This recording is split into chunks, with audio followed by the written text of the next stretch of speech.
Spoštovane gledalke, dragi gledalci, za nami je 900 oddaj na vrtu. 901. oddajo namenjamo spominom.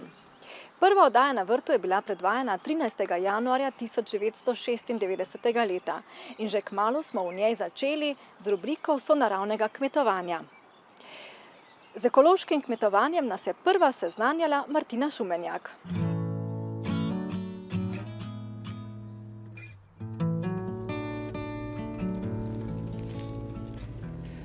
Zdravje prihaja iz zemlje.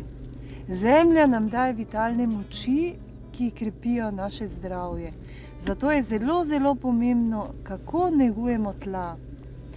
Sodoben način kmetovanja nas je naučil hraniti tla z umetnimi gnojili, zaščititi sodobne sorte z pesticidi in drugimi zaščitnimi sredstvi.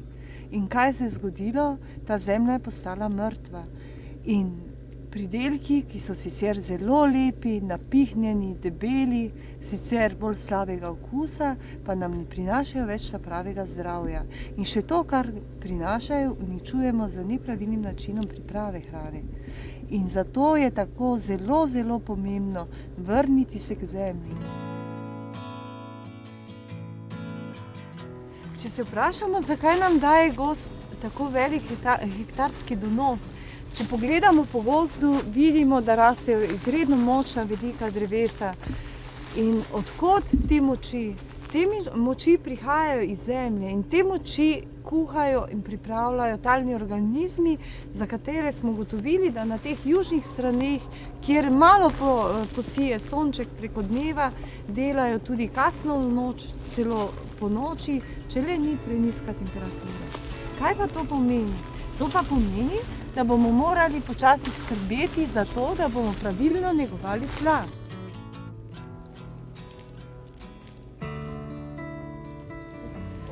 The point here is we're using nature as our model. We're trying to get nature to do the work for us. What you do when you create a bed like this is you make a gymnasium for earthworms. They come up to the surface, they eat all this material and they turn it into soil for you. They dig the ground for you and it makes a very good structure of the soil. What you don't want to do is this, because every time you walk on the soil you compact it and you destroy its structure. This garden is designed so that you should be able to reach any part of it without walking on it. It has a lot of edge, like a natural woodland. Edge is very productive because it's where different ecosystems meet, and so it's the place where most plants will flourish. Making it like a forest has the advantage that you get lots of different microclimates. There are sunny spots out here, which may be good for growing maize, say, and then there are shady spots in here.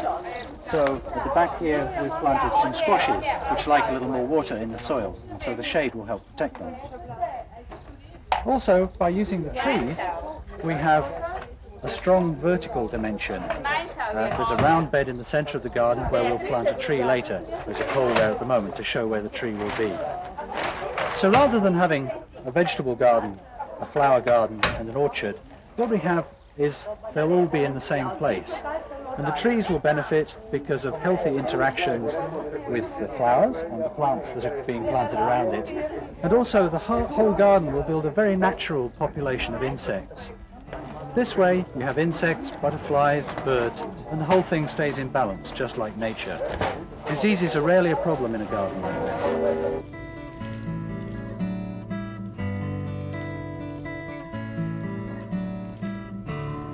You can see a nice difference here between this kind of wild way of gardening and a more conventional way of gardening. The soil here was dug only a day ago. Look how dry it is. You see the plants are wilting. Under here, it's cool and moist.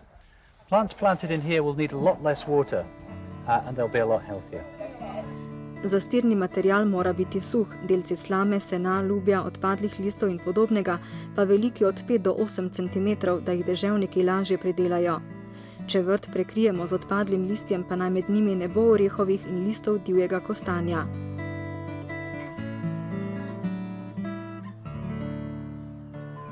Rman je zelo dober prav za jačanje rastlin.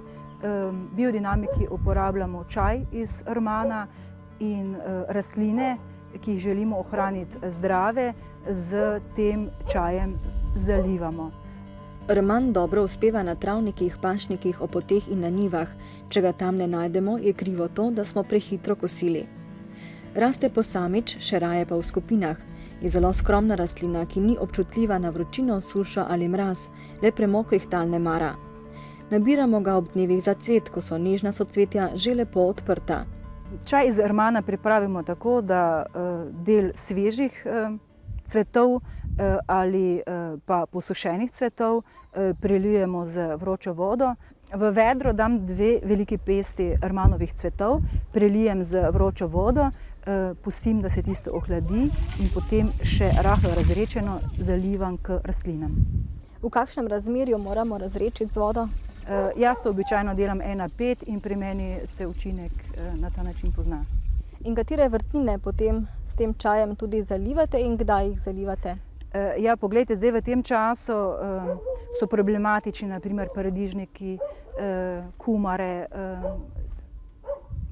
malancani in dobro je, da te rastline, kolikor smo še jih ohranili zdrave, z rmanovim čajem občasno zalijemo, ne prelijemo rastline, ampak dozalijemo k korenini in jih na tak način jačamo in krepimo.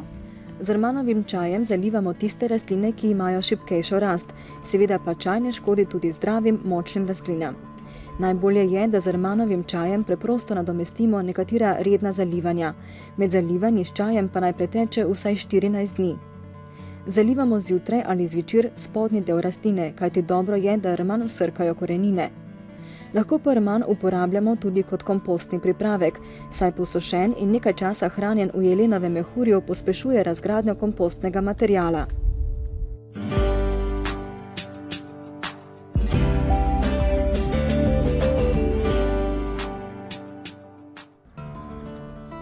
Arboretum Volčji potok je zanimiva zbirka listnatih in iglastih drevesnih vrst, grmovnic, predstavnic Evrope, Azije in Amerike ter vodnih in drugih rastlin.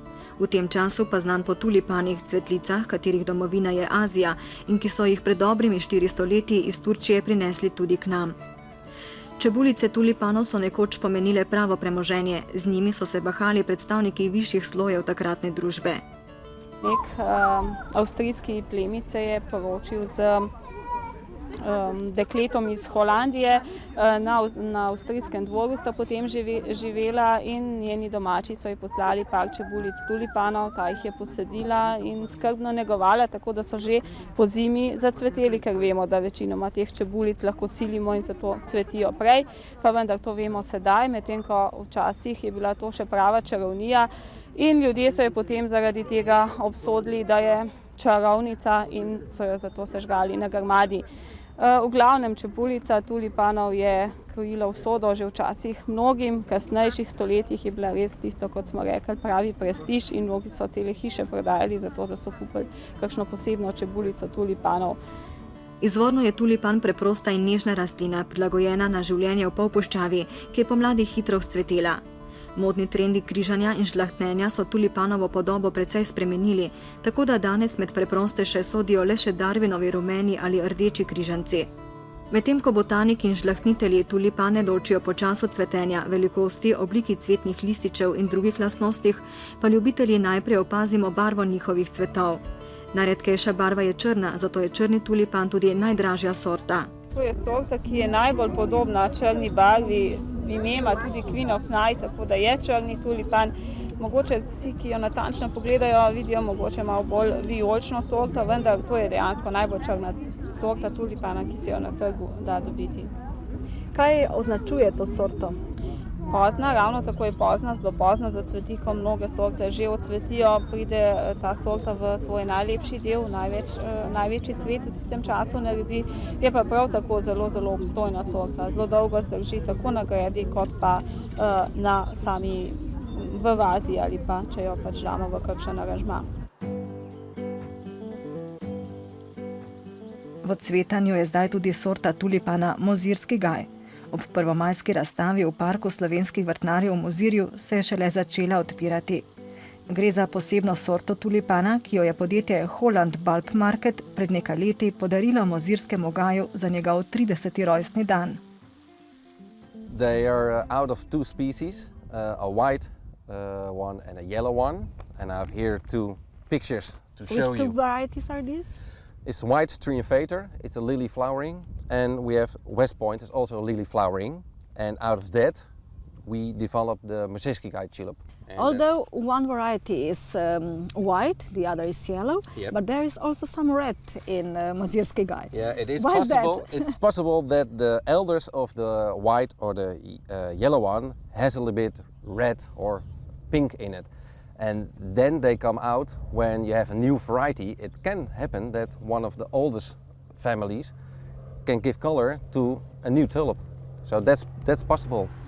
It's a late flowering tulip. It's a lily flowering tulip, and lily flowerings are always flowering late. And that's special why they want to have it, a late tulip, because as you know, 1 May it's a holiday, and from that time they want to have flower when they in the park. When they are too early flowering in the park, well, the flowers are already gone when the people are in the park. How long the developing process took? It takes about 20 years from starting developing a tulip. They're gonna mix it and crushing, and then it takes about 20 years when we put tulips on the market.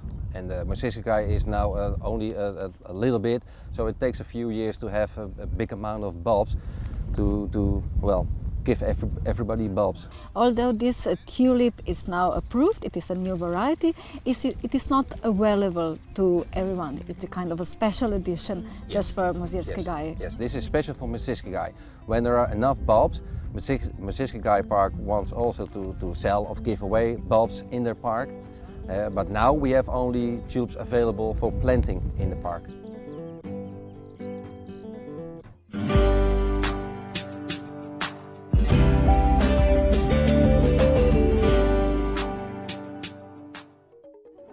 V prejšnji 900. oddaji na vrtu smo spoznavali kamelije. Svetovno literarno slavo je tem cvetlicam prinesel roman Dama s kamelijami Aleksandra Dumaja sina. Po njegovi literarni predlogi je nekaj let kasneje italijanski skladatelj Giuseppe Verdi napisal znamenito Traviato. Traviata je pravilen odgovor na zastavljeno vprašanje. Kamelijo vrtnarstva Kurbus iz kraja Mele pri Gornji Radgoni prejmeta Olga Puc iz Stare Cerkve in Tina Brčan iz Višnje Gore. V vrtnarijah bodo kmalu vzcvetele tudi ciklame. Nas pa zanima, katere cvetlice oziroma lončnice cvetijo v času od pozne jeseni do zgodnje pomladi. Naštejte nam torej vsaj 3 po zimi cvetoče lončnice. Sedaj bomo pripravili šopek iz enega samega cveta, krizantem je malo zelenja, pač čisto enostavno, čisto stvar okusa, ne? Sebastian, ko sva začela delati oddajo, sva bila oba v rosnih 20-ih. Ja, malo sem prestopil svoja rosna 20, 21 let sem bil star. Torej, pridružil sem se oddaji 2 leti za tabo, kar pomeni 98. leta, in je za nama že kar lepa kilometrina, to je res. Se morda spomniš, kateri je bil prvi prispevek? In kako je bilo takrat? Spomni se svojih tresočih rok in 1. novembrskega aranžmaja. Ja, to je bil moj prvi prispevek še v cvetličarni, tako da takrat smo se prvič videli in začutili to sodelovanje, ki pa pravzaprav govori v prid, kaj ti 16 let, ti 18 let, in res je to kar lepa, dolga doba, sploh kar zadeva vrtnarjenje in vse ostalo. In tu vidimo, da je vrt živa celica in da se po 900 oddajah dejansko vsa ta stvar ni izgubila, zvodenela in vedno znova pač poskušamo nadgraditi vse tiste prispevke, vse zdi se mi tako. Kar kmalu smo začeli tudi s cvetličnim horoskopom. Kako si dobival ideje za ta horoskop? Kot se največkrat tudi poslužujem rastlin in pa stvari iz okolice vrta, ravno tako sem tudi te šopke ustvarjal glede na letne čase, glede na barve horoskopskih znamen in seveda s cvetlicami, ki jih najdemo v bližini vrta, v sadovnjaku. Tako.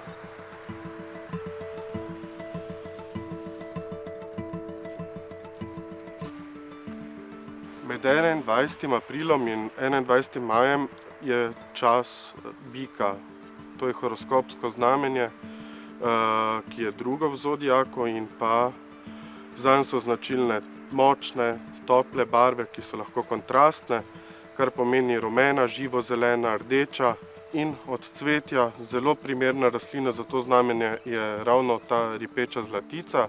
Rastline najdemo še na takih starih travnikih, kjer se pač pogosto ne kosi trava in se kosi šele prva trava po cvetenju. Je pa potrebno povedati za te rastline, da so strupene, sicer pa jih živali ravno tako jedo po potrebi. Strupene so, kadar se uporabljajo v prevelikih količinah. Zdaj, za samo pripravo šopka bom kar takoj uporabil te zlatice, ki jih bom nekako pač spiralno zlagal v šopek. Rastline so v vazi kar dokaj odporne, nekaj cvetov je odprtih, nekaj jih je še v popkih, tako da tak šopek zna zdržati tudi teden dni.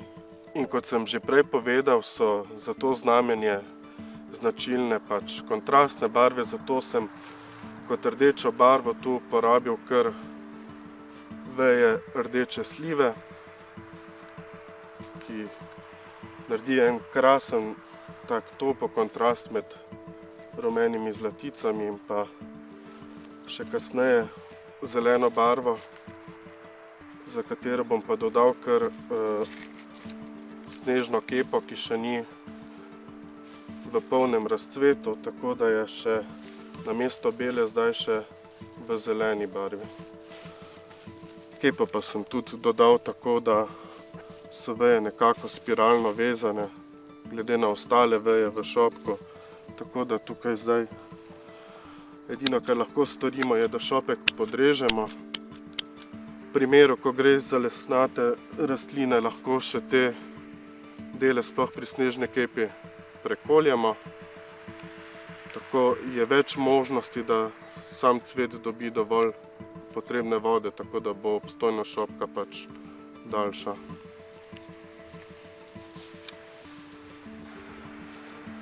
Tako šopek je še zvezan in tako pripravljen šopek je primeren za znamenje bika, vsem tistim pa, ki v tem mesecu praznuje rojstni dan, vse najboljše.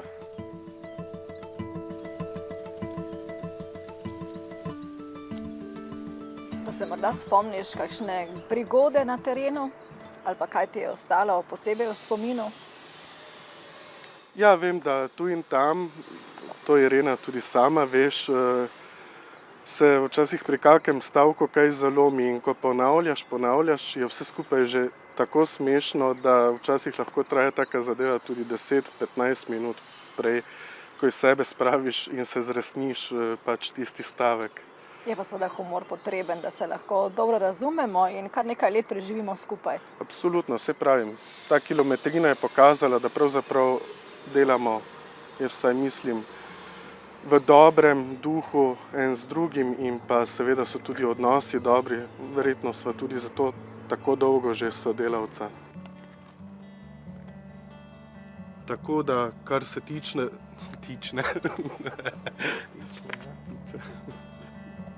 Dviga zmotko malo. Krompirjem pride koruza. Tu ima naredna tak? Ne, dajte en primer na njivi, no, bova rekla, kako pa sadite na njivi. Ja, tako Za februarjem prije marec.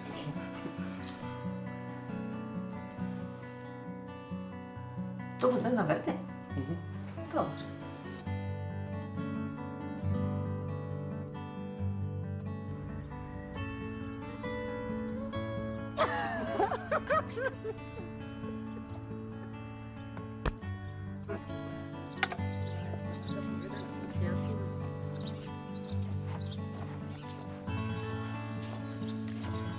Oddajo tokrat začenjamo s prehodom po vrtu Brede Brumec na Dolgem vrtu.